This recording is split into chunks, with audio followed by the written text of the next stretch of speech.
আসসালামু আলাইকুম। আজকে তোমাদেরকে শোনাবো রাজকুমার রাজু এবং হাতির গল্প।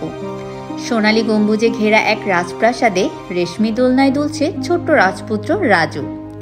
হঠাৎ বাগান থেকে ভেসে এলো এক অদ্ভুত শব্দ, প্যাও প্যাও। একটি ক্ষুদে হাতি, মজার আর মিষ্টি, দাপিয়ে ঢুকে পড়ল রাজপ্রাসাদে। রাজু হাসি মুখে বলল, তুই কে রে? চল বন্ধু হই। চোখের পলকে হাতি ঢুকে পড়ল রাজবাড়ির রান্নাঘরে। রাঁধুনি হেসে উঠলেন, এ যে এক রাজবাড়ির দুষ্টু অতিথি। হাতিটা এবার বসে পড়ল সিংহাসনের গায়ে, মাথায় রাজমুকুট। রাজা চমকে উঠলেন, এই যে আমার সিংহাসনে কে? রানী হেসে বললেন, হাসির রাজত্বই তো শ্রেষ্ঠ রাজত্ব। তবলা বাজে, রাজু তালে তালে হাতিকে নাচায়।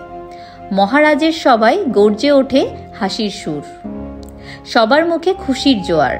রাজা আদেশ দিলেন, রাজু আর হাতি হোক আজ থেকে আমাদের আনন্দদূত। বন্ধুরা, তোমরা যদি নতুন নতুন মজার গল্প শুনতে চাও তাহলে চ্যানেলটি সাবস্ক্রাইব করে পাশেই থেকো।